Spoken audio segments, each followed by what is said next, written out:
Hello दोस्तों, रीता's family kitchen में आपका स्वागत है। आज हम बनाएंगे इटालियन रेड सॉस पास्ता, जिसका टेस्ट एकदम ज़बरदस्त होगा। तो चलिए शुरू करते हैं। सबसे पहले हम टमाटर को ब्लांच कर लेंगे।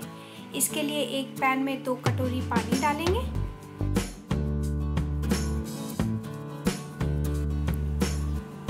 अब इसमें जाएगा 4 बड़े टमाटर। ध्यान रखें दोस्तों, आपको लंबे सैलेड वाले टमाटर लेने हैं, खट्टे गोल वाले नहीं लेने हैं। अब करीब 10 मिनट के लिए इसे ढक के हम पकाएंगे। 10 मिनट हो चुके हैं। अब हम इसे एक बोल में निकाल लेंगे दोस्तों, इस तरीके से, ये देखिए, और इसे ठंडा होने के लिए रख देंगे। हम पास्ता को बॉईल करेंगे।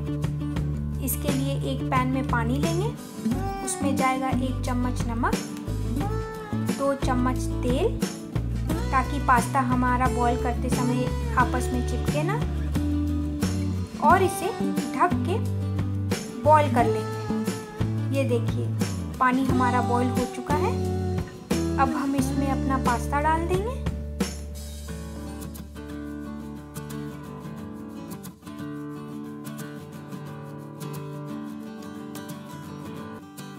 और इसे ढककर करीब 15 मिनट तक कम फ्लेम पे हमें पकाना है। पास्ता हमारा हो चुका है दोस्तों, ये देखिए। अब हम एक छन्नी की मदद से इसे निकाल लेंगे, इस तरीके से, और ऊपर से 1 कटोरी ठंडा पानी डालेंगे, ताकि पास्ता आपस में चिपके ना। पास्ता परफेक्ट बॉइल्ड हो चुका है दोस्तों, ये देखिए। अब हम ठंडा किया हुआ टमाटर लेंगे और उसके छिलके उतार लेंगे। अब हम पास्ता के लिए रेड सॉस बनाएंगे। इसके लिए एक पैन में 2 चम्मच बटर डालेंगे। इसके बाद इसमें कद्दूकस किया हुआ 2 चम्मच लहसुन डालेंगे और इसे अच्छी तरीके से भूनेंगे।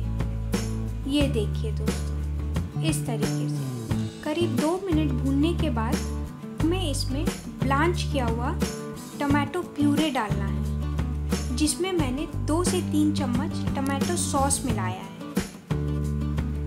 टमाटो सॉस से अच्छा कलर आता है दोस्तों, तो आप इसमें मिलाना ना भूलें।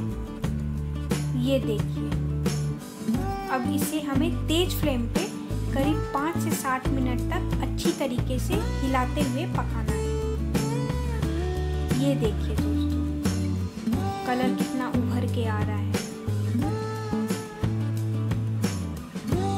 करीब 5 से 7 मिनट के बाद इसमें हम 2 से 3 लंबे कटे हुए हरी मिर्च डालेंगे और इसमें 1 बड़ा कटा शिमला मिर्च डालना है, इस तरीके से। और हमें करीब 2 से 3 मिनट के लिए हाई फ्लेम पे इसे पकाना है। 2 से 3 मिनट हो चुके हैं दोस्तों। अब इसमें 2 चम्मच इटालियन सीजनिंग डालेंगे। ध्यान रखें दोस्तों, मैं इसमें नमक नहीं डाल रही हूँ, क्योंकि सीजनिंग में ऑलरेडी नमक मिला हुआ है। इसके बाद इसे हिलाते हुए हम पास्ता डाल देंगे। ये देखिए इसका कलर कितना सही लग रहा है दोस्तों। अब आइए हम इसे सर्व करेंगे। है ना कितना लाजवाब दोस्तों।